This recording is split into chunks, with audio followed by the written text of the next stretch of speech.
আল্লাহ তাআলা কোরআন কারীমের মধ্যে বলছে, বান্দা ওই মানুষদের মতো হইও না যারা আমি আল্লাহকে ভুলে গেছে, ফলে আমি তাদেরকে তাদের পরিচয় ভুলাই দিছি। আজ তারা নিজেকেই চেনে না, আজ নিজেকেই বুঝে না। এর চাইতে বড় আফসোস আর কিছু। তোমরা বলো ভাই, তোমরা এই যে কিশোর ছেলে বলো, আব্বা তোমাদের যাদের চুল মুশরিক বেঈমানের মতো, তোমার কি আসলে মনে আছে তুমি মুসলমান? প্রিয় ভাই বলো, একজন বিবেক থাকলে বলো, তোমরা যারা এশার নামাজ এখন পড়লা না, তোমাদের মনে আছে তোমরা মুসলমান? আমি এখান থেকে গাড়ির থেকে নাইমা দৌড়াইয়া গেছি, জামাত ধরছি, অথচ আমি এখানেও দেখছি মুসলমানের বাচ্চা ভিডিও করতে, ছবি তুলতে ব্যস্ত। কত বড় নিকৃষ্ট বেয়াদব, কত বড় জঘন্য বেয়াদব, এত বড় বেয়াদব যে মসজিদের সামনে ছবি তুলতেছে কিন্তু আল্লাহর ঘরে নামাজ হইতেছে। তোর উর্ফে খোদার কত বড় লানত! আল্লাহ তোরে মসজিদে ঢুকায় না, তো মুসলমানের ঘরে বড় হয়েছে। থুতু তোর কপালে বেনামাজ, আফসোস তোর কপালে, আফসোস, লানত বেটা ওই জীবনে ঢুকাবে যে মসজিদের সামনে দিয়ে হাইটা যা, মালিক তারে মসজিদে ঢুকায়। আফসোস। আল্লাহ নবী সাল্লাল্লাহু আলাইহি ওয়াসাল্লাম বলেন, মসজিদের সাথে যার দিলের সম্পর্ক, খোদা আল্লাহ তাআলা তাকে কিয়ামতের দিন আল্লাহর আরশের নিচে ছায়া দান করবে। যে 7 ধরনের ব্যক্তিকে আল্লাহ পাক কিয়ামতের দিন আল্লাহর আরশের ছায়া দান করবে, তার মধ্যে এখানে একজন হলো ওই ব্যক্তি যার দিল মসজিদের সাথে লেগে আছে, দিলে যার মসজিদের প্রতি ভালোবাসা। রাজুলুন কালবুহু মুআল্লাকুন বিল মাসাজিদ, যার অন্তর মসজিদের সাথে ঝুলে থাকে, দিল পড়ে থাকে মসজিদে, অন্তর পড়ে থাকে মসজিদে, বাইরে ঘোরে কিন্তু দিলের মধ্যে মসজিদের প্রতি ভালোবাসা। আবার কখন আজান হবে, আবার কখন জামাত হবে, মসজিদে যাব কখন, এই ভালোবাসা নবীজি বলছেন আল্লাহ পাক তাকে কিয়ামতের দিন আল্লাহর আরশের নিচে ছায়া দান করবে। সুবহানাল্লাহ। কোরআনুল কারীমের মধ্যে আছে, নবীজি বলছেন, আল্লাহ বলছেন, সূরা তাওবার মধ্যে আছে, যে মসজিদ আবাদ করে আল্লাহ বলছে তুমি সাক্ষী দিতে পারো যে সে আল্লাহর প্রতি ঈমান রাখে, আখিরাতের প্রতি ঈমান রাখে, আখিরাতের প্রতি ঈমান রাখে। আর মসজিদের সবচেয়ে বড় আবাদ মসজিদে নামাজ। যে মসজিদে নামাজ হয় না, ওইটা ভবন দিয়া কি হবে? আল্লাহ নবী সাল্লাল্লাহু আলাইহি ওয়াসাল্লাম বলেন, প্রত্যেক মসজিদের কিছু খুঁটি থাকে।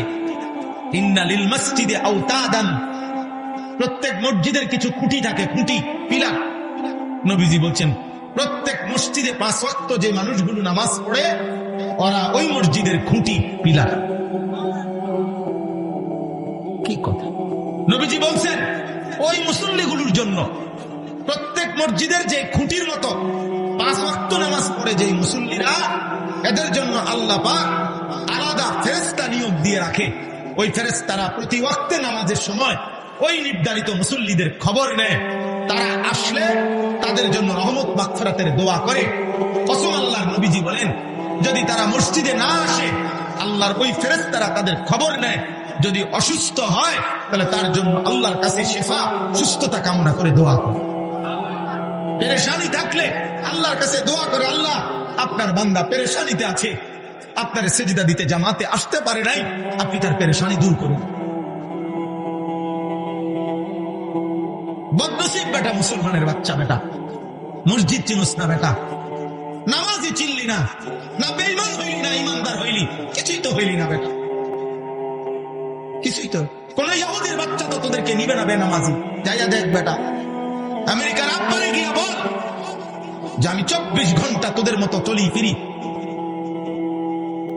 আমি একদিনও 1 ওয়াক্ত 5 ওয়াক্ত নামাজ পড়ি না, আমি দাঁড়াইয়া মুতি, আমি নর্তকী ছাড়া রাত কাটাই না, সারা রাত উলঙ্গ ছবি দেখি, আমার চুল মুশরিক তোদের মতো, তোরা আমার দে। খোদার কসম, একটা ইহুদি, একটা খ্রিস্টান, ইসরায়েলের ওই কুত্তারা, আমেরিকার ওই বেঈমানরা, ওই বুড়া ট্রাম্প তোরে নিবে না। ফরমান জানোস না বেটা, তোমরা জানো না, ছেলেরা বাবারা জানেন না, আপনারা আপনাদের চোখের সামনে সন্তান বরবাদ হয়ে যাচ্ছে, আপনারা তামাশা দেখতেছেন। বয়স্ক লোকরা বসে বসে ইদানিং কালের বুড়ারাও বহুত বড় গাফেল। আগের বুড়া এরকম বুড়া ছিল না। হ্যাঁ, ইদানিং কালের বয়স্ক লোক খামখেয়ালি। আগে আজ থেকে 30 বছর আগের বুড়া অনেক সাহসী ছিল। 30 বছর আগের বুড়ারা পুরা গ্রামের মধ্যে যারাই দেখছে অনিয়ম তারই ধমক দিছে, তারই 2-4 অক্ষর কথা বলছে। অনকার বুড়াই বসে সারাদিন বিড়ি গায়। কি বলবে আল্লাহর কথা? আর বিড়ির গন্ধে তো কাছে যাওয়া যায় না। ও বাকি মানুষের বলবে কি? চা দোকানটার থেকে ওঠে না, সারাটা দিন সুযোগ পাইলে দৌড় মারে চা দোকানে। যিনি বলে হুজুর না, আমি বলি আপনি ভালো, আপনারে বলছি ঠিক আছে না? সবাই আলাদা হয়ে গেছি আমরা। কেমনে নিয়ন্ত্রণ হবে আব্বা? যেখানে আপন কন্যা, আপন বোন, 8 বছরের বাচ্চা মেয়েও যেখানে নিরাপদ না, যে মাটিতে তোমরা টিকবা কেমনে আব্বা? আরে ছেলেরা বুঝো, বেটা তোর বোন আছে ছোট, আগামী দিনে তোর বোন নিরাপদে বাঁচবে কেমনে আব্বা? তোমাদেরও তো ছোট বোন আছে। 8 বছরের মেয়ে যদি আমার বাংলার জমিনে যদি 92% চাইতে বেশি মুসলমান, 3 লক্ষের চাইতে বেশি মসজিদ আছে বাংলাদেশে, প্রতিদিন কমপক্ষে 30 লক্ষ ছাত্র ছেলে মেয়ে মাদ্রাসায় পড়ে যে বাংলাদেশে 5 ওয়াক্ত নামাজের মসজিদে আজান হয়, সারা বাংলাদেশে কোথাও এমন নাই যেখানে আজান নিষিদ্ধ। তাহলে সারা বাংলাদেশের কোনায় কোনায় যেখানে 5 ওয়াক্ত নামাজের আজান হয়, যেখানে এত কোটি কোটি মুসলমান, সেখানে যদি 8 বছরের মেয়ে ধর্ষিতা হয়, 8 বছরের মেয়ের যদি কল্লা শরীর থেকে কাইটা আলাদা করে ফেলা হয়, এতটা ছোট্ট মাসুম মেয়ে ও আখিরাতে গিয়ে কি বলবে? আল্লাহর কাছে কি বলবে? ওই ছোট্ট মেয়েটা যদি হাসরের ময়দানে দাঁড়ায়া আল্লাহকে বলে, আল্লাহ আমার জাতির এতগুলো মানুষ বেঁচে থাকতে আমি 8 বছরের মেয়ে আমার এইভাবে মেরে ফেললো, আমার শরীরটা 2টা টুকরা করে ফেললো, তাহলে বলো আব্বা, বলো ছেলেরা, তোমাদের বিবেকে যদি লাগে তোমাদের বোন আগামী দিনে নিরাপদ? মোবাইল নামাও, আমি বললাম বেয়াদব, এই বেটা বেয়াদব, ওঠ বেটা এখান থেকে, বেটা বেত্তমিজ কোথাকার।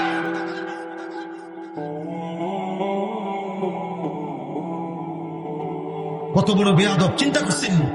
বেয়াদব কি পরিমাণ ঘাটতেরা, যে এতগুলো কথা বলতেছি কিন্তু ওর মোবাইলে আনবে। হ্যাঁ, দেখছেন বাচ্চা, এই বাচ্চা ফিতরা, এটা তার হলো কি স্বভাবজাত, সে বুঝছে।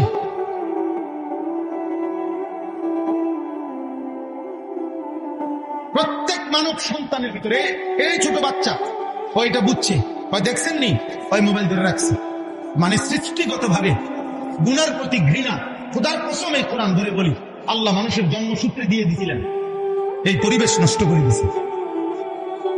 আল্লাহ জন্মসূত্রে মানুষের বাচ্চার মধ্যে আল্লাহকে মানার যোগ্যতা দিয়ে পাঠাইছে। কিন্তু আমরা আফসোস, আমরা সবাই মিলে আমাদের সমাজ ছেড়ে দিচ্ছি। তোমরা বলো ভাই, তোমরা যারা 18 বছর, 14 বছর, 16 বছরের ছেলে, তোমরাই বলো, তোমাদের ছোট বোন আছে না কারো? তো তোমাদের বোন আগামী দিনে কেমনে নিরাপদ থাকবে বলো না?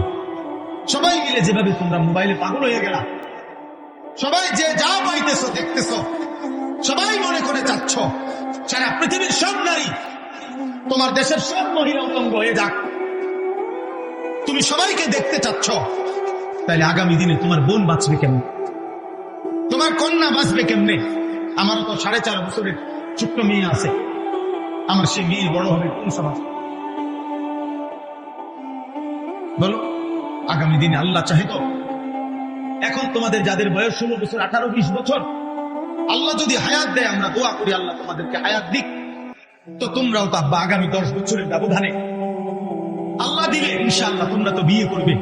তো যে মেয়েটা বড় হইতেছে, আগামী দিনে তুমি যাকে বিবাহ করবে, ও যদি ইজ্জত নিয়ে বড় না হয়, সতীত্ব নিয়ে বড় না হয়, চরিত্র নিয়ে বড় না হয়, তো তুমি চরিত্রবান মেয়ে কোত্থেকে কি জানবে?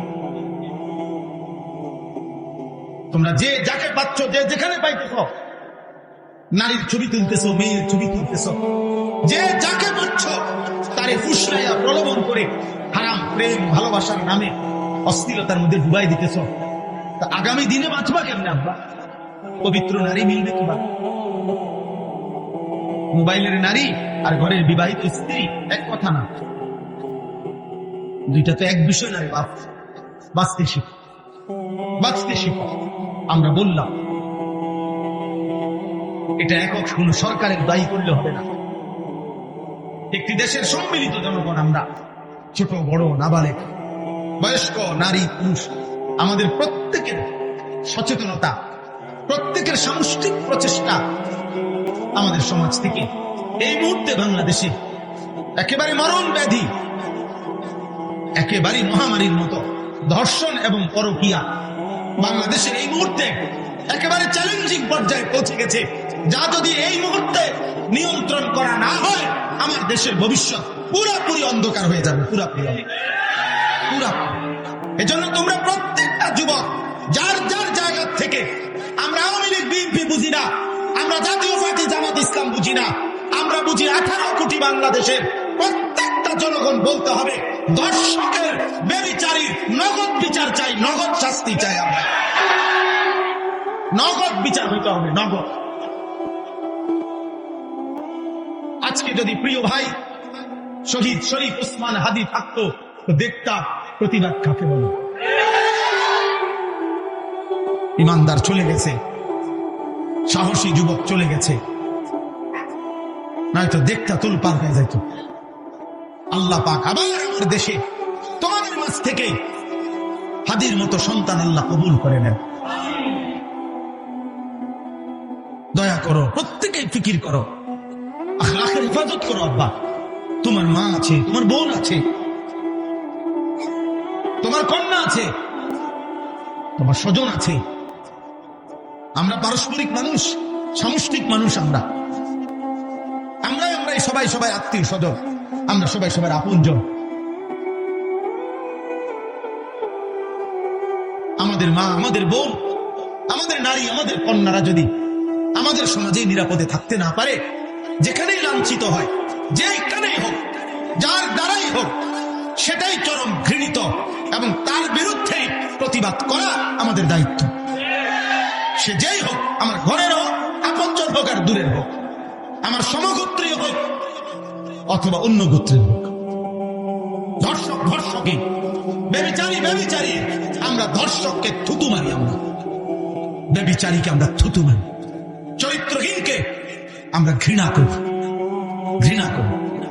আল্লাহ নবী সাল্লাল্লাহু আলাইহি সাল্লাম বলেন দুইটা পাপ মারাত্মক, একটা হলো জিনা, ব্যভিচার, নারীর সাথে হারাম সম্পর্ক, আরেকটা হলো মদ পান করা, নেশা করা। নেশা, খোদার কসম হাদিসে আছে, নবীজি বলছে যে নেশা করে এবং জিনা করে, প্রিয় ভাই মনে রাখেন, আল্লাহ নবী বলেন জিনাকার যখন জিনা করে, নেশাখোর যখন নেশা করে, এর ঠিক তার পূর্ব মুহূর্তে আল্লাহ ওই নাফরমানের কলিজার থেকে ঈমান টেনে বাইর করে ফেলে, যেভাবে গায়ের জামা খুলে ফেলে। নবীজি হাদিসে উদাহরণ দিয়েছে।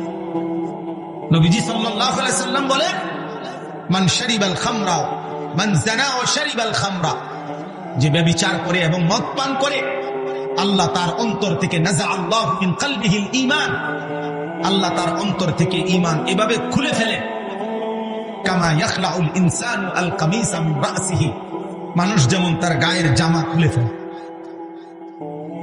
আল্লাহ যেন বলে নারীর সাথে হারাম সম্পর্ক করতে যাচ্ছ, বেঈমান, দাঁড়া, আমার ঈমান আমারে দিয়া যা, যা এবার যা, যা বেঈমান, এবার যা। আল্লাহ যেন মদখোর নেশাখোরকে বলে, নেশাখোর, গাঁজাখোর, কুত্তাখোর, বাবাখোর, নেশা করতে যাচ্ছ, দাঁড়া, আমার ঈমান আমারে দিয়া যা, যা এবার যা, এবার যাও। বলেন নাউযুবিল্লাহ, কত বড় বিপদের কথা ভাই। এই ঈমান যদি আর ফেরত না আসে, এই ঈমান যদি আর ফেরত না আসে, তো চিরস্থায়ী জাহান্নাম। ঈমানবিহীন কবরে গেলে চিরস্থায়ী জাহান্নামী না? কথা বলে না তো? এই অবস্থায় যদি মৃত্যু হয়, উলঙ্গ ছবি দেখতে দেখতে তুমি যে রাত গভীরে ঘুমায় গেলা, আর যদি ঘুম না ভাঙ্গে? প্রতিদিন সারা পৃথিবীর আন্তর্জাতিক রিপোর্ট এটা, প্রত্যেক দিন সারা পৃথিবীতে প্রতি বছর কয়েক মিলিয়ন মানুষ শুধু ঘুমেই মারা যায়। এটা আন্তর্জাতিক হিসাব। কয়েক মিলিয়ন, 1 মিলিয়ন মানে 10 লাখ, 10 লক্ষ হলে 1 মিলিয়ন হয়। এরকম কয়েক মিলিয়ন মানুষ মানে কোটি কোটি মানুষ ঘুমেই মরে যায়। আর ঘুম, আমার নিজস্ব জানাশোনা আমার আত্মীয়ের মধ্যে 2 জন মানুষ এমন, 2 জন, একজন মাঝ বয়সী আরেকজন একটু বয়স্ক, ঘুমের মধ্যে মারা গেছে। জলজ্জান্ত মানুষ, একজন প্রফেসর শুইছে রাত্রে, ভালো মানুষ, সকালবেলা দরজা ভাঙ্গিয়া জানালা, আরে সিটকারি ভাঙ্গিয়া এরপরে বাইর করছে, মরা। এই জন্য আমরা তোমাদের ভালোর জন্য বলছি, আমি কঠোর বললাম, শক্ত বললাম। আমার সমাজ অনিরাপদ হয়ে গেছে। প্রতিদিন পত্রিকার পাতা দেখেন, আপনারা খবর শুনেন, বাবা চাচা যারা আছেন আপনারা একটু খবর শুনেন, পরকীয়া কি পরিমাণ। নারী পুরুষকে হত্যা করে, পুরুষ নারীকে হত্যা করে, নারী আরেক পুরুষের জন্য নিজের কোলের বাচ্চা মাইরা ফেলে। ওমা, এরকম জঘন্যতা পৃথিবীতে তো আইয়ামে জাহিলিয়াতে, সেই ইসলাম পূর্ব পর্বের যুবক এমন কাহিনী ছিল। এ কোন সমাজ আমাদের? এ কোন পৃথিবীতে আমরা আসছি? নারীর স্বামী আছে, ওমা অন্য পুরুষ খোঁজে, পুরুষ স্ত্রী আছে, অথচ নাফরমান ব্যভিচারী অন্য নারী তালাশ করে। আস্তাগফিরুল্লাহ, আস্তাগফিরুল্লাহ। আরে কি আশ্চর্য কথা! আপনারা দেখেন পত্রিকার প্রতিদিনকার রিপোর্ট শুনেন, চ্যানেলের খবরগুলো শুনেন, কি বলে প্রতিদিন। এই জন্য আমরা আলহামদুলিল্লাহ জায়গায় জায়গায় এতটুকু। এবার আসেন একটু এদিকে বলি। এদিকে বলি মানে হলো, রাত্রি যত অন্ধকার হয়, রাত যত গভীর হয়, এ কথাও সত্য, আলো তত কাছায় যায়।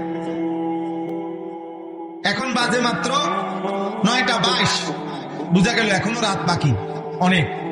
কিন্তু যদি বাজে রাত 3টা, অন্ধকার যদিও খুব গভীর, কিন্তু বুঝতে হবে ভোর কাছায় গেছে, সকাল কি হয়ে গেছে, কাছায় গেছে, আলো কাছায় গেছে। এই জন্য চরিত্রহীনতা, অসভ্যতা, মারামারি, খুনি, হত্যা, খুন, ধর্ষণ, ব্যভিচার, হারাম, নাফরমান, অস্থিরতা, বেহায়াপনা, এটা যেমন খুব বেড়ে গেছে, বুঝা গেছে আরেক পিঠে আলো কাছায় গেছে। এজন্য আলহামদুলিল্লাহ সারা বাংলাদেশে এখন, সারা বাংলাদেশে গলিতে গলিতে গলিতে গলিতে আলহামদুলিল্লাহ আল্লাহর দয়ায় মুসলিম নওজোয়ান, এই 18-20 বছরের কিশোর যুবকরা ইসলামের দিকে, কোরআনের দিকে, ওয়াজ মাহফিল, নসিহত, আল্লাহর দ্বীনের দিকে ব্যাপকভাবে এগিয়ে আসছে। আলহামদুলিল্লাহ আলো কাছায় গেছে। কালকে আমি যেখানে মাহফিল করছি, কুমিল্লা সদর দক্ষিণ, ওনারা আমার দেখাইছে, হুজুর ক্লাস 6, 7, 8, সর্বোচ্চ ক্লাস 8 পর্যন্ত পড়ে এই 3 ক্লাসের বাচ্চা প্রায় 25 থেকে 26 জন, ওরা এই মাহফিলটা সাজাইছে। মানে কালকে আমি যে ওয়াজ করছি, কয় যে হুজুর আমাদের সবচেয়ে বড় লিডার ক্লাস 8। তাহলে বুঝা গেল আলো কাছায় গেছে, আলো কি কাছায় গেছে।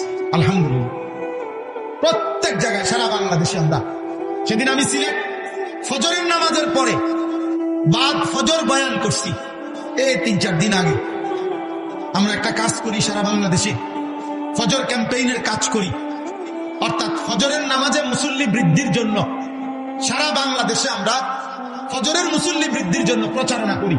কিশোর যুবকদের মাঝে ছেলেরা ফজর পড়বে, ফজরের নামাজই হবে। আমাদের বিজয় ফজরের নামাজে, কোরআন শরীফে আছে, সূরা বনী ইসরাঈলের মধ্যে আছে, ফজরের নামাজ বিজয়ের নামাজ, ফজরের নামাজ। এই জন্য ফজরের নামাজের অনেক ফজিলত। নবীজি সাল্লাল্লাহু আলাইহি ওয়াসাল্লাম বলছে, ফজরের নামাজ মুমিন আর মুনাফিকের পার্থক্য করে।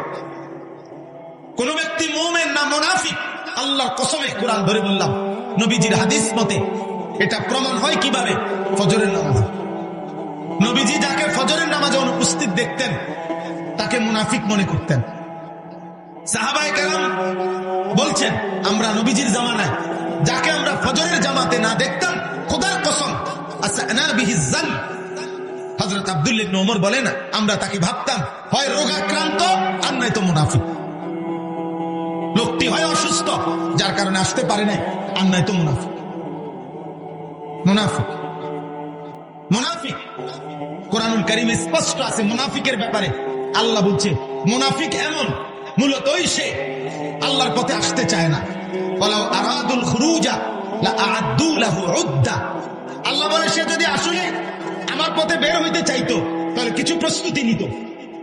মানে আসলে যদি সে ফজরের নামাজ পড়তে চাইতো তাহলে সে মোবাইলে অ্যালার্ম দিত, তাইলে সে অ্যালার্মওয়ালা বই কিনতো, তাইলে তার আগে আগে ঘুমাইয়া যাইতো, তাইলে সে এক দুজনের সাথে পরামর্শ করত যে ভাই আমি কিভাবে উঠতে পারি। এই নিয়ে তার কোনো মানসিক প্রস্তুতি নাই, এটা তার কলজার ভিতরেও নাই। তাইলে আল্লাহ তাআলা বলছেন এটা মুনাফিকের চিহ্ন। ওয়ালাকিন কারিহাল্লাহু বিআসাহুম ফাসাব্বাতাহুম ওয়া কিলা উদু মাআল কাঈদিন। নাউযুবিল্লাহ। আল্লাহ কোরআনে বলছে মূলত মুনাফিক এমন, আল্লাহই চায় না মুনাফিক ঈমানদারের সুরত ধরুক। আল্লাহ বলেন আমি চাই না মুনাফিক ঘৃণিত, এজন্য আমি চাই না ওই আমার পথে আসুক, যা। এজন্য আল্লাহ তখন তাকে বসাইয়া রাখে আর বলে উকউদু মাআল কাঈদিন। আমার যেই নাফরমান বান্দা আমার আল্লাহকে ভুলে বসে আছে জায়গায় জায়গায়, তুইও যা ওই নাফরমানদের সাথে বইয়া থাক, যা উঠতে থাক তুই। কোরআন শরীফের আয়াত, কি সাংঘাতিক কথা দেখছেন। এজন্য তো বলতেছিলাম বাদ ফজর দেখছি যুবক সাইকেল দিয়ে দিয়া ফজরের নামাজ জামাত ধরছে। পুরা 3 তালা মসজিদ, সিলেট শহরে সদরে একটা বড় মসজিদে পুরা 3 তালা, দোতলা, নিচতলা কানায় কানায় পূর্ণ ছিল। তখন ওই মুসল্লিরা বললো যে হ্যাঁ হুজুর এটা ইনশাআল্লাহ আগামী দিনে এটা হবে ইনশাআল্লাহ, খুব দ্রুতই ইসলামের বিজয় হবে, চূড়ান্ত বিজয় হবে সেদিন। মুসলমানের জুম্মা আর ফজরের মুসল্লি বরাবর হবে যেদিন। নিয়ত করো ইনশাআল্লাহ, ইনশাআল্লাহ তোমার হাতে আগামী দিনের পতাকা উঠবে ইনশাআল্লাহ, কালিমার পতাকা, ইসলামের পতাকা ইনশাআল্লাহ। সারা পৃথিবী আড়মোড়া ভেঙে নতুন করে রেডি হচ্ছে। সারা পৃথিবী 2 ভাগ হয়ে যাচ্ছে, কুফর একদিকে, মুমিন একদিকে। আগামী দিনে চূড়ান্ত যুদ্ধ এমনই হবে।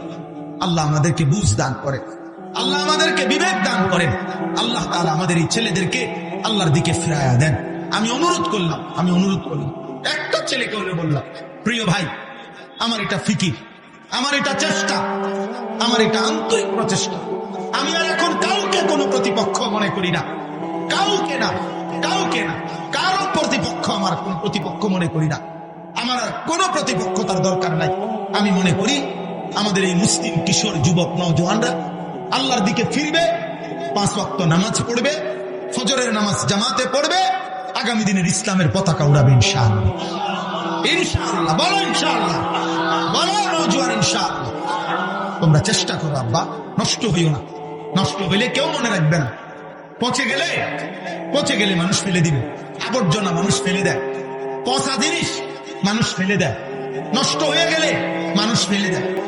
তুমি যদি চরিত্রহীন নারী দেখে দেখে, ছবি দেখে দেখে, অশ্লীল দৃশ্য দেখে দেখে, উলঙ্গ ছবি দেখে দেখে আব্বা শরীরটা, চরিত্রটা, আখলাকটা নষ্ট করে ফেলো, কেউ খবর নিবে না। খবর নেই। মা বাপ, আপন বাবা একসময় বলে ফেলে নিজের মার কাছে, নিজের স্ত্রীর কাছে, এই অজাত মানুষ হইতো না, বাদ দাও। আপন খুদের ব্যাপারে বলে ফেলে এই অসভ্য আর মানুষ হইতো না, বাদ দাও। তারে যেটা মনে করি এটা করতে কও, আমি জানি না তার ব্যাপারে। কোন বাবা যদি এটা বলে ফেলে এবার তারে ডাকবে কে? মা যদি বলে ফেলে এবার তাকে ডাকবে কে? বলো ভাই। এই জন্য ফজরের নামাজ পড়ো। ফজরের নামাজ বরকতপূর্ণ নামাজ। নবী সাল্লাল্লাহু আলাইহি সাল্লাম বলেছেন, মান সাল্লা সালাতাস সুবহি ফাহুয়া ফি জিম্মাতিল্লাহ। যে ফজরের নামাজ পড়লো সে নিজেকে আল্লাহর হাতে তুলে দিল, আল্লাহর সুপুর্দ করে দিল, আল্লাহর জিম্মায় ঢুকে গেল। সুবহানাল্লাহ, সুবহানাল্লাহ। এজন্য আমরা প্রত্যেকটা যুবকের পরিবর্তন চাই। বলেন ইনশাআল্লাহ, বলেন ইনশাআল্লাহ। আমার মাদ্রাসা কুমিল্লা ক্যান্টনমেন্ট, ময়নামতি, সাহেবের বাজার, আলহামদুলিল্লাহ মাদ্রাসায় এই বছরও 534 জন ছাত্র আছে, নিয়মিত ক্লাস করে। 450 উপরে ছেলে বোর্ডিং এ থাকায় আমি আরেকটা বড় জায়গা কিনছি আমার মাদ্রাসার জন্য। 115.5 শতক জায়গা, একসাথে প্রায় 2,67,00,000 টাকা শুধু জায়গার দাম। এই উদ্দেশ্যে কিনছি যে একটা আলাদা প্রতিষ্ঠান করতে চাচ্ছি, যে প্রতিষ্ঠানের উদ্দেশ্য সারা বাংলাদেশের স্কুল, কলেজ, ইউনিভার্সিটির যত কিশোর নওজোয়ান, এরা বছরের যে কোনো দিন যার যখন ছুটি হয়, সুযোগ হয়, অবসর হয়, 3 দিন হোক, 30 দিন হোক, 1 ঘন্টা হোক, 30 ঘন্টা হোক, আসবে, যাবে, সেখানে দিন শিখবে।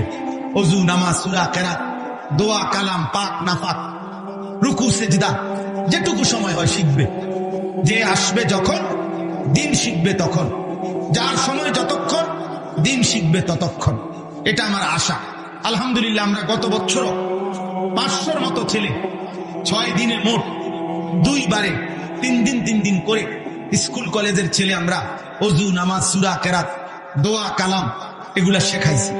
এই বছর এই কোরবানির পরে 13ই জুন আমি দাওয়াত দিয়ে রাখি ছেলেদেরকে, যার সুযোগ হয় জুন মাসের 13 তারিখ দ্বিতীয় শনিবার আমাদের মাদ্রাসায় সকাল 8টা থেকে একেবারে রাত 9টা পর্যন্ত, এশার নামাজ পর্যন্ত দিনব্যাপী কিশোর যুবকদের বিয়েতি কোর্স, 1 দিনের কোর্স হবে।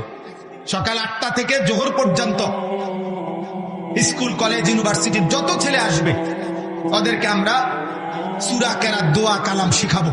এই গ্রুপ করে, মানে 5 জন 10 জন করে করে। আর দুপুর 2:30টা থেকে এশা পর্যন্ত ধারাবাহিক বয়ান হবে, ছেলেদের জীবন চরিত্র গঠনমূলক বয়ান হবে। আমরাও থাকবো ইনশাআল্লাহ। আমার শায়েখ আরিফ বিল্লাহ আল্লামা মুফতি মুশতাকুন নবী কাসেমি হুজুর আসরের পরে বয়ান করবেন। আমাদের বাংলাদেশের অন্যতম একজন আলোচিত আলেমে দ্বীন আল্লামা মুফতি আরিফ বিন হাবিব দামাত বারাকাতুহুল আলিয়া, উনি মাগরিব করবেন। যার সুযোগ হয় যাওয়ার চেষ্টা করবেন। কোন নাস্তা খাওয়া দুপুরের সব আমাদের দায়িত্ব, রাতের সব আমরা জিম্মাদার। শুধু গাড়ি ভাড়া দিয়ে যাইবেন, গাড়ি ভাড়া দিয়ে আসবেন। যাদের সুযোগ হয় যাওয়ার চেষ্টা করবেন, বলেন ইনশাআল্লাহ। যাদের সুযোগ হয় আমাদের মাদ্রাসার ওই বিশাল জমিতে অংশগ্রহণ করবেন। আমরা এক নামাজের মুসল্লা পরিমাণ, জায় নামাজ পরিমাণ টাকা নেই। একটা জায়গা, আমাদের ওই জায়গা 4200 টাকা, এক মুসল্লা পরিমাণ, জায় নামাজ পরিমাণ টাকা। আমি কাগজ দেই সারা দেশে, হ্যান্ডবিল আছে আমার, হ্যান্ডবিলের মধ্যে আবেদনটা লেখা আছে, বিকাশ নাম্বার আছে, অ্যাকাউন্ট নাম্বার আছে। যার সুযোগ হয়, একটা বড় স্বপ্ন, একটা বড় কমপ্লেক্স হবে, যে পারে অংশগ্রহণ করবে। আল্লাহ তাআলা তৌফিক দান করেন।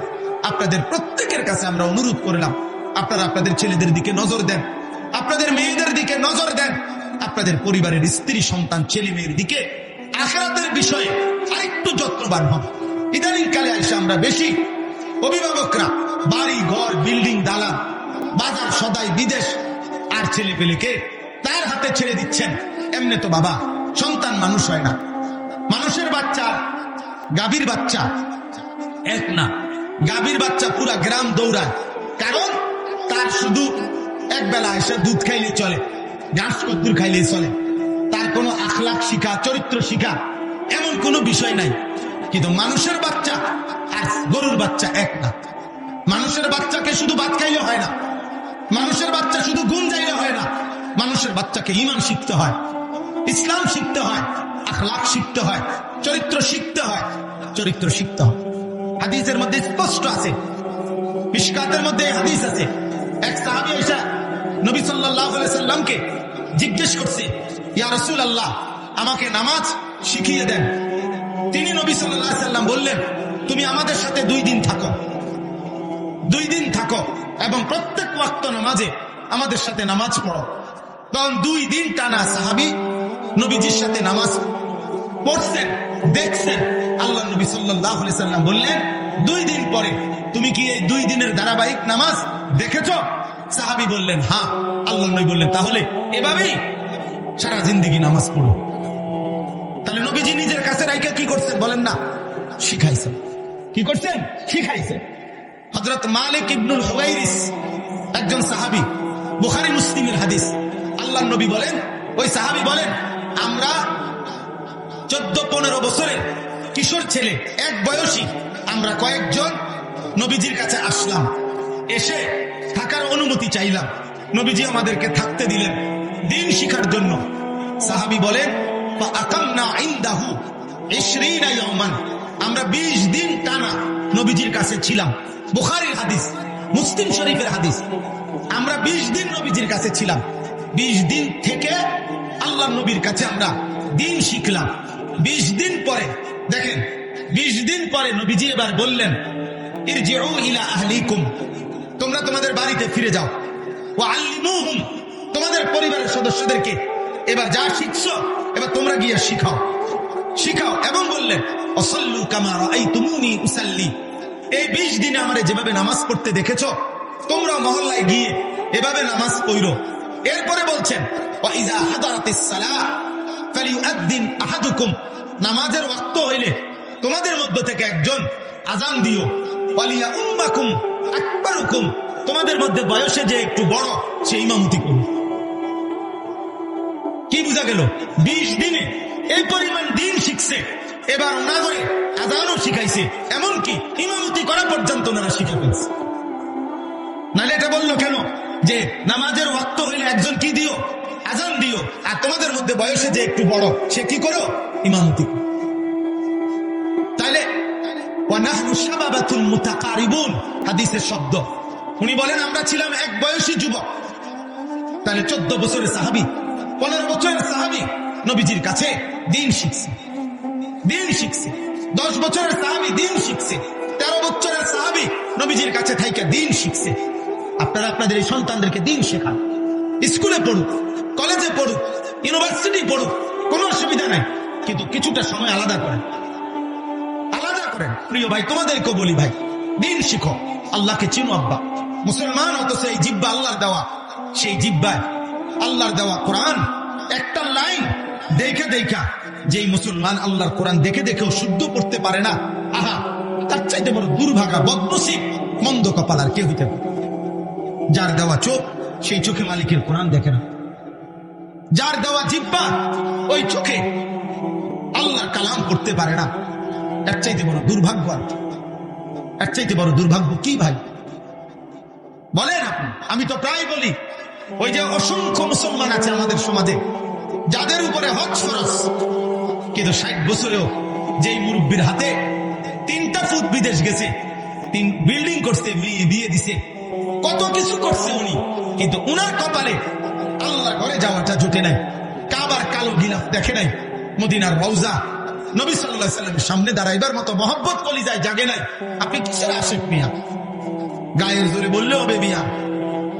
হ্যাঁ, 60 বছরে 70 বছরে, অথচ স্পষ্ট মাসআলা আপনারা যে কাউকে জিজ্ঞেস করলে পারবেন, যে ব্যক্তির, যে মুসলমানের বসত বাড়ির অতিরিক্ত, মানে যেখানে মানুষ থাকে এর অতিরিক্ত এতটুকু জমি আছে, যার জমি, ফসলের জমি, যে জমির কিছু অংশ বিক্রি করলে হজের টাকা হবে, বাকি জমিটা দিয়া সে তার সংসার চালাইতে পারবে, সংসারের 1.5 মাসের আসা যাওয়ার খরচটুকু দিয়ে যাইতে পারবে। কিছু জমি বেচলেই, একাংশ জমি আছে 15 শতক, মনে করেন 5 শতক বেচলেই হজের টাকা হয়, এবং বউ বাচ্চা ওই যে হজে থাকবে যে কয়দিন, এই কয়দিনের বাজার সাজারের টাকা হবে, আর বাকি জমি তো আছেই, ওইটা দিয়েও আইলে চলতে পারবে। এই কোরআন হাতে বললাম আল্লাহর কসম, ওই মুসলমানের উপরে হজ করা ফরজ, ফরজ, ফরজ। এবং এমন মুসলমান যদি হজ না করে মরে যায়, তো আল্লাহর নবী বলছে ওইটা হয়তো ইহুদি মরছে, নয়তো খ্রিস্টান মরেছে, মুসলমান মরে নাই। হ্যাঁ, আপনি বুঝে না দিলে আপনি আপনার কাছে হুজুর জিগা, আপনি বলেন এই হিসাব করলে মাহমুদ ভাই আমাদের সমাজের কি পরিমাণ মুসলমান বয়স্ক লোকদের হজ ফরজ বলুন? 1 কোনা জমি বেচলে এরকম 10-12 হাজার টাকা হইবে, এমন মানুষ নাই? কথা বলেন না কেন? আল্লাহ নবী বললেন ওই লোকের মৃত্যু হবে, কিসের মৃত্যু? ইহুদির মৃত্যু, খ্রিস্টানের মৃত্যু, মুসলমানের নয়। যিনি সুপারিশ করবেন তিনি কথা বলছেন, তো সুপারিশ করবো কোন আব্বায়? আপনার কোন বাপে সুপারিশ করবে? হ্যাঁ, গপ মারে সাধুহানি বইয়া গেলাম হইলে মনটা তো চায়, কার মনে না চায়? 3টা ফুট এই বয়সে বিদেশ পাঠাইছি, তারা যদি দয়া করে ফাড়ায় বাপের বিদেশ আরে হজে, তাইলে তো যাইলাম। বুঝি মানছে ফুট বিদেশ ফাড়াইলে নি হজ ফরজ হয়। কথা বলেন না কেন? হজ ফরজের সাথে ফুটের বিদেশ কি? মেয়ের বিয়ের কি সম্পর্ক? বিল্ডিং এর কি সম্পর্ক? আমা কিও কোন হুজুর কোন মেয়ে বিয়ে দেয় সারি নাই, কদুর বদুয়ার করি নাই, এত সকাল হজ কি? না, এত সকাল হজ না। হজ করবেন আপনি 200 বছর পরে। আপনি হজ আপনি তো বাঁচবেন 600 বছর পৃথিবীতে। কাজে আপনার বয়স যে সময় 550 বা ফোনে 600, এই সময় হজ করেন। আপনি এত সকাল কীর্তন করেন? আপনি তো আসছেন নূহ আলাইহিস সালামের হায়াত নিয়ে। আমরা তো নূহ আলাইহিস সালামের হায়াত নিয়ে আসছি পৃথিবীতে, না তো এত সকাল কিসের হজ? খাম খেয়ালি আর কি, খাম খেয়ালি। দিন শিখেন, আপনি মাসআলা বুঝেন। আপনি আলেমে দিন থেকে জিজ্ঞেস করেন, হুজুর আমার জমি আছে দূর, আমার টাকা আছে এত, আমার উপরে হজ ফরজ কিনা? আপনি জানেন এটা? আপনি জিজ্ঞাসা করলে ক্ষতি কি? না জিজ্ঞাসা করে শুধু একটা মাসালা, ফেতরা কত, এই কথাই আমি জিজ্ঞাসা। কেন? উনি জানেন, ওনার ভিতরে একটা খবর আছে। হুজুরের আব্বায়ও যদি কয় 110 টাকার বেশি হতো না। বুঝেন না হিসাবটা? অসুবিধা কি? এটা মাইক দিয়ে বলে কি? এটা যদি 3 তালার মাইক দিয়েও বলে টাকা তো 110 না। মানুষ 5 জনের 500 টাকা দিয়ে দেবো, এটা একটা মাইকিং করে দিলে কি? এই জন্য ফেতরা জিজ্ঞাসা সবার আগে, কিন্তু জাকাত জিজ্ঞাসা করেন। কি বিষয়টা কি? জাকাত তো ফরজ, কোরবানি ওয়াজিব। এটা ইচ্ছার উপরে না, এটা শরীয়তের মাসআলার উপরে। আমাদের মনে করেন এই বছরের হিসাব হলো, এই বছর 1,78,500 টাকা। কোরবানির 3 দিন যার কাছে 1,78,500 টাকা অতিরিক্ত যার কাছে আছে, এই পরিমাণ, তার উপরেই কোরবানি ওয়াজিব 3 দিনের মধ্যে। যে ছেলেটা বিদেশ থেকে বাড়িতে টাকা 20,000 30,000 টাকা পাঠাইছে, মনে করেন আপনাদের যে ছেলে, এই ছেলে সে তো বাড়িতে টাকা দিছে বাপ মারে, তো হে তো সারা বছরই টাকা দেয়, এখনো দিছে। কিন্তু এই ছেলেটার কাছে কোরবানির 3 দিন, আজকে 2 বছর 5 বছর যে বিদেশ করে, তার কাছে 1,80,000 টাকা নাই। কথা বলেন না কেন? তাহলে তার উপরেও তো কোরবানি ওয়াজিব। তার কোরবানি কোন? কথা বলেন না। 3 ফুট কামাই রোজগারি করে, মনে করেন একজন বিদেশ, একজন শহরে চাকরি করে, একজন গ্রামে দোয়ানদারি করে। ওমা মিলছে কোরবানি আসছে, তুই 25,000 দে, এইতে দিছে 15,000, এইতে দিছে আব্বা আমি গ্রামে দোয়ানদারি করি, ধরেন আমি দিছি 10,000, সব মিলাইয়া টাকা 50,000 মিলাইছে, মিলাইয়া আব্বা আমার নামে কোরবানি দিছে, গোস্তের ব্যবস্থা হয়েছে। এটা নিয়ে কোরবানি। এই বুঝি এই মিল্লা জিল্লা কুমিল্লা, এটা নিয়ে কোরবানি। কোরবানি বুঝি এমনি হয়? কোরবানি বুঝি, কোরবানি তো পরিবারের উপরে ওয়াজিব হয় না, মানুষের উপরে ওয়াজিব। বুঝছিনি আমার কথাটা? কোন পরিবারের হিসাব না, হিসাব হলো মানুষ, ব্যক্তি হিসাব। তাইলে আপনার ঘরে উপার্জন করে যতজন, ওদের লগে কথা বলতে হবে, ওরা জানতে হবে ওই উপার্জনকারী লোকটা ছেলে হোক আপনার অবিবাহিত হোক, বালেগ হইলেই হয়েছে, যার বীর্যপাত হয় সেই বালেগ। তাহলে ওই রকম সন্তান সে যদি আপনার 1,78,500 টাকা, এ ধরেন 1,80,000 টাকা তার কাছে যদি অতিরিক্ত জমা থাকে, তার উপরেই কোরবানি ওয়াজিব। এখন ফ্যামিলির যতজনের কম অতজনের উপরেই কোরবানি ওয়াজিব। বাপের কোরবানিও দিবেন, ছেলের কোরবানিও দিবেন। মহিলাদের মধ্যে যে সমস্ত মহিলা ওনার কাছে কিছু স্বর্ণ আছে, 1 বড়ি 1.5 বড়ি মনে করেন, আর ওই কোরবানির 3 দিন ওনার কাছে কিছু টাকাও আছে, 30,000 টাকা, 10,000 টাকা, 5,000 টাকা, তো স্বর্ণ আর টাকা এই দুইটা মিলাইলে যদি 1,80,000 টাকা হয় দাম, দুটার দাম মিলাইলে, তাহলে নিঃসন্দেহে ওই মহিলার উপরে কোরবানি ওয়াজিব। বলেন কত লক্ষ কোটি মুসলিম নারীদের উপরে কোরবানি ওয়াজিব না চাচা? মহিলার 1 বড়ি স্বর্ণ গহনা আর মহিলার কাছে 10,000 5,000 টাকা আছে, তো দুইটা মিলাইলে 1,80,000 টাকা হবে নি? 1 বড়ি স্বর্ণের দামই তো 2 লাখ টাকার উপর, 2,70,000। কিও মহিলার মাতেও না, মহিলার বলেও না, মহিলারা এগুলা মহিলা বেডিতে জিগাইলেও বলতো না, বা সাবধান এটি তুমি বুঝতা না, তোমার কাম শুধু রুটি, তুমি শুধু রুটি বেলবা আর গোস্ত রাইনবা আর রাক্ষস বাকিগুলা খাবে, আর মহিলার কোনো আখেরাত নেই। বুঝেন নাই? মহিলার মনে করাবে না।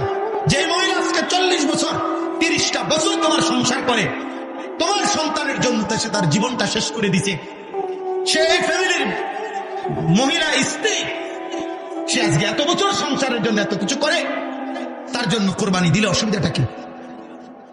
অসুবিধাটা কি? 20,000 টাকা আল্লাহ দিছে, 25,000 টাকা আল্লাহ দিয়েছে, তো আল্লাহর দেওয়া সম্পদ আল্লাহর পথে ব্যয় করিলে আল্লাহ আবার দিবে। আবার দিবে না? কথা বলেন না। আগের বার কে দিছে, তো পরের বার কে দিবে? তো খরচ করার আগে দিছিল কে? তো খরচ করলে আল্লাহ আবার দিবে, আল্লাহ আবার দিবে। এই জন্য আমাদের সমাজে অসংখ্য পুরুষের উপরে, মহিলাদের উপরে কোরবানি ওয়াজিব। আপনারা খামখেয়ালি করেন, খামখেয়ালি করেন। আল্লাহ তাআলা আমাদেরকে আমল করার তৌফিক দান করেন। আমি এই শেষ কথা আমার এটা, কোরবানির মধ্যে আল্লাহ তাআলা বলছেন, বান্দা আমি শুধু 2টা জিনিস চাই। 1 নাম্বার জবানে আমার নাম, আমার জিকির। 2 নাম্বার দিলে তাকওয়া, আমি আল্লাহর ভয়, আমার ভালোবাসা। আমি তোমার থেকে 2টা নেব, জবানে আমার নাম শুনবো, দিলে আমি ভয় শুনবো, তাকওয়া। আল্লাহ তাআলা বলেন, তুমি যদি জিকির করো, বিসমিল্লাহ আল্লাহু আকবার, এটা যে বলো, আমি আল্লাহ তাআলা এটাতেই খুশি। আর দিলে যে আমি আল্লাহর জন্যই করেছ, এটা যে আমি বুঝ পাইছি, আমি এতেই খুশি। আমি এই 2টাই নেব, গোশত পুরাটা তোমারে দিয়ে দেব, আমার গোশত লাগবে না। ফাকুলু মিনহা, গোশত তুমি খাও, আত্মীয়রে খাওয়াও, গরিব দুঃখীরে খাওয়াও, আমার লাগবে। আমি তাকওয়া চাই। আমি কি চাই? তাকওয়া চাই। আমি হারাম টাকা দিয়ে কোরবানি দিলে হবে না, তাহলে সেটা তাকওয়া হবে না, গুনাহমুক্ত হইলে হবে না, শতভাগ পবিত্র টাকা হতে হবে। কি হইতে হবে বলেন না? আমার মসজিদ আজকে জুমার সময় জিজ্ঞাসা করছে আমার, এই সুদখোরের কোরবানির কি হবে? আমি বলছি সুদখোরের উপরে কোরবানি ওয়াজিব হয় না, কারণ সুদখোরের তো কোনো টাকাই নাই, এটা জানেন? সুদখোর তো ফকির, কারণ সুদখোরের সুদের যে টাকা এটা তো হের না, হারাম তো এর মালিক নাই, তাতে তো ফকির। তারা আমরা সবাই মিল্লা ভাগে বস্তু দিয়ে আসা উচিত। ফকির এত ফকির মূলত, নাই তো সে হারাম খাবে কেন? এই জন্য হারাম দ্বারা কোরবানি দিলে সে কোরবানি আদায় হবে। সবচেয়ে ভয়ঙ্কর কথা হলো যে হারাম দ্বারা কোরবানি যদি দেয় কেউ হারামের টাকা দিয়া, তাহলে শরীকের বাকি শরীকদারদের কারো কোরবানি হবে। বিপদ তো এখানে। তুই তো গেছ, তুই আঙ্গরও শেষ করছ, মারছে তো মারছে, সবাই মেরে দিছে, শেষ, বরবাদ করে দিছে। এই জন্য সতর্ক থাকা চাই, সতর্ক থাকা। আল্লাহ আমাদেরকে হালাল উপার্জন থেকে কোরবানি করার তৌফিক দান করেন।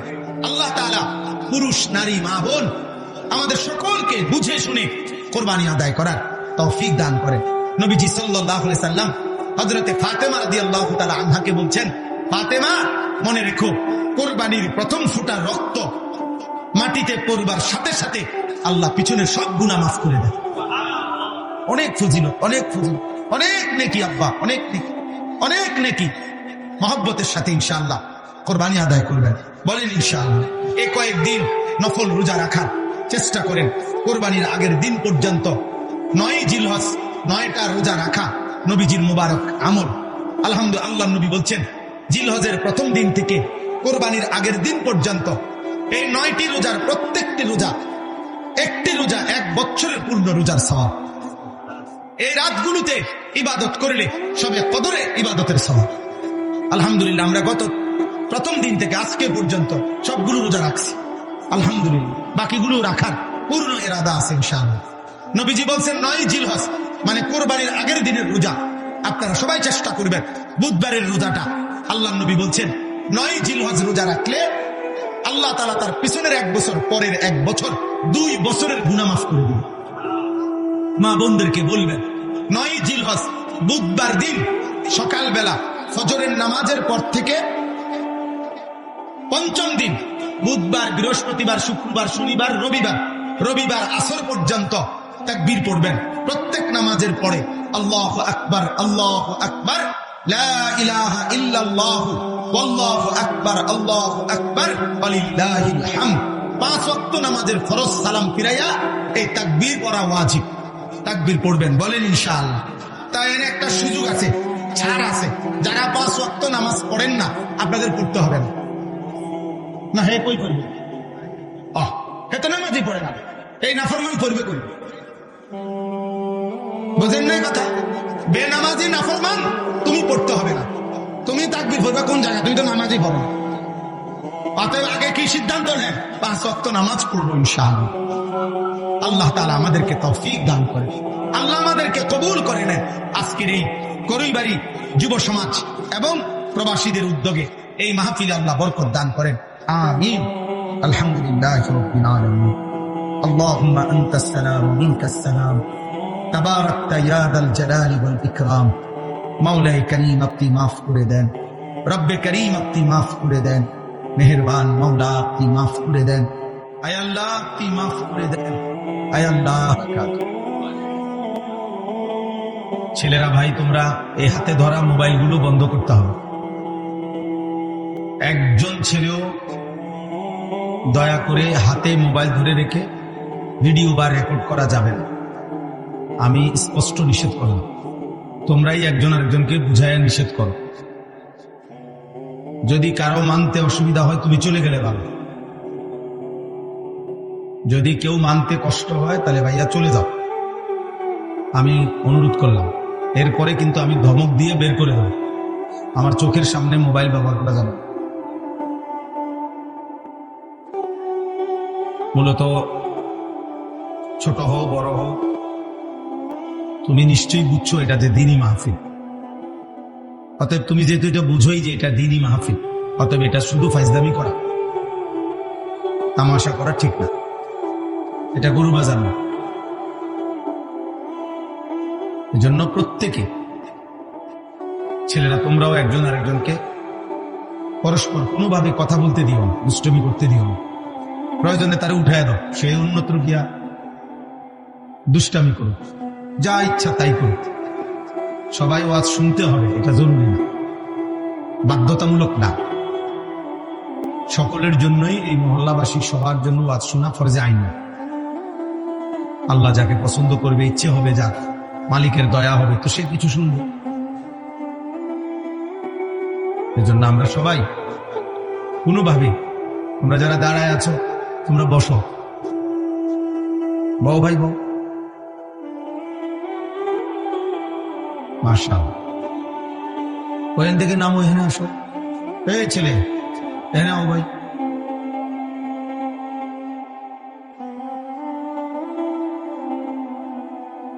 একজনও দাঁড়ায় থাকো।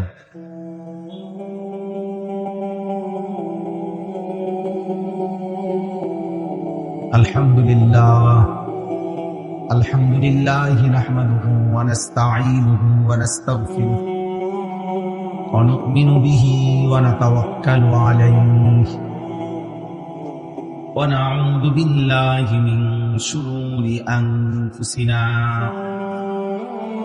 ওয়া মিন সাইয়্যাতি আ'মালিনা। من يهده الله فلا مضل له ومن يضلله فلا هادي له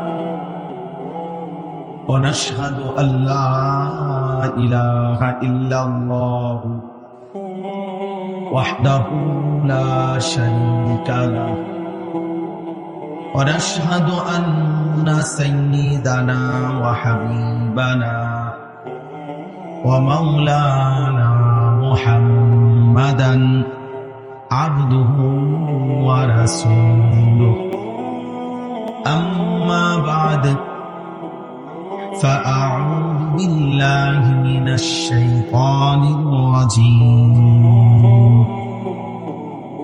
بسم الله الرحمن الرحيم والبدن جعلناها لكم من شعائر الله من شعائر الله لكم فيها خير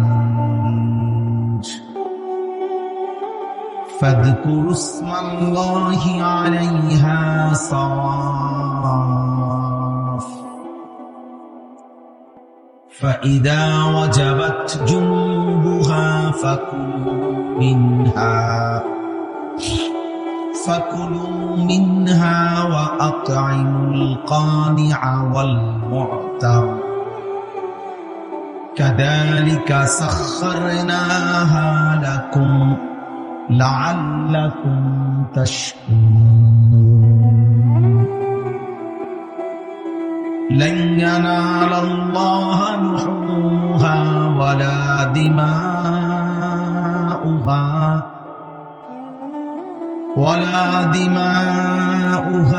ولكن يناله التقوى منكم كذلك سخرها لكم لتكبروا الله على ما هداكم وبشر المحسنين صدق الله مولانا العظيم وقال نبينا صلى الله عليه وسلم ما عمل آدمي عملا يوم النحر أحب إلى الله من إهراق الدم اللهم صل على محمد وعلى آل محمد كما صليت على إبراهيم وعلى آل إبراهيم إنك حميد مجيد اللهم بارك على محمد وعلى آل محمد كما باركت على إبراهيم وعلى آل إبراهيم إنك حميد مجيد سبحانك لا علم لنا إلا ما علمتنا إنك أنت العليم الحكيم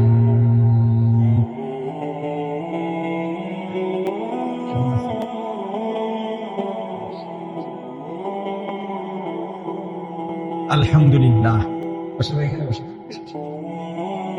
الحمد لله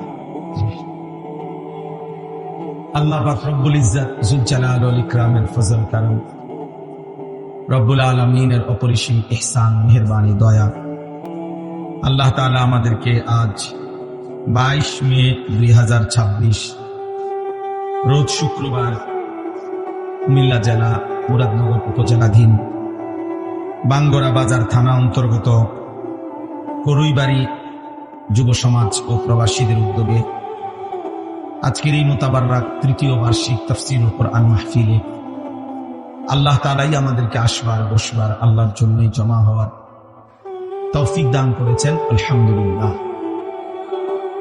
নওজোয়ান ভাই, কিশোর নওজোয়ান, অল্প বয়সী ছেলেরা বলো, সবার কাছে তোমাদের আবারও বলছি, দয়া করে আল্লাহর ওয়াস্তে অল্প কিছুক্ষণ সময় ধরে নাও, সর্বোচ্চ 1 ঘন্টার ভিতরে ইনশাআল্লাহ মুনাজাত হয়ে যাবে, দোয়া হয়ে যাবে। এই সামান্য একটু সময় আমি অনুরোধ করছি, আল্লাহর ওয়াস্তে তোমরা পৃথক পৃথক, আলাদা আলাদা তুমি মনোযোগ দিয়ে আল্লাহর কথা শোনো, বরকত হবে। কেউ কারো দিকে মনোযোগ দেওয়ার দরকার নেই, তুমি একাই মনোযোগ দাও, আল্লাহ তাআলা এতে বরকত দেন। একজন মানুষের জীবন সবচেয়ে বড় সৌভাগ্য আল্লাহর কোরআন শোনা, আল্লাহর কোরআন বলা। ওই জবান সবচেয়ে দামি যে জবান আল্লাহর কথা বলে। ওই চোখ সবচেয়ে দামি যে চোখ আল্লাহর ঘর দেখে। ওই কান সবচেয়ে দামি যে কান আল্লাহর কথা শোনে। কোরআনুল কারীমের মধ্যে আল্লাহ তাআলা কাফের, মুশরিক, বেঈমান এবং নাফরমানদেরকে জানোয়ারের সাথে তুলনা দিয়েছেন। আর তুলনা দিয়ে বলছেন, কেন জানোয়ারের সাথে তুলনা দিলেন কেন? আল্লাহ বলছেন এই কারণে যে তাদের দিল আছে কিন্তু আমি আল্লাহকে নিয়ে ভাবে না, তাদের কান আছে কিন্তু আমি আল্লাহর কথা শুনেন। তাদের চোখ আছে কিন্তু আমি আল্লাহ তাআলার কুদরত দেখে না, আমাকেই দেখে না। তো আল্লাহ তাআলা বলছেন এমন মানুষগুলো হচ্ছে জানোয়ারের মতো। উলাইকা কাল আনআম। তাইলে প্রিয় ভাই, এখান থেকে আমরা প্রত্যেকেই নিজের পরিচয় নিজেই মিলাইতে পারি। আমি আসলে মানুষ না মানুষরূপী জানোয়ার, এটা সহজ হিসাব। আমার দিলের হালাত কি, আমার কানের অবস্থা কি, আমার চোখের অবস্থা। যে চোখ আল্লাহ তাআলার কুদরত দেখে না, যে কান আল্লাহর কথা শুনে না, যে দিল আল্লাহর কথা নিয়ে ভাবে না, আল্লাহ বলছে ও জানোয়ারের মতো। উলাইকা কাল আনআম। এই মানুষগুলো জানোয়ারের মতো। বাল হুম আবাল, অথবা জানোয়ারের চাইতে নিকৃষ্ট। তাহলে এর চাইতে জঘন্য কথা আর কি হতে পারে?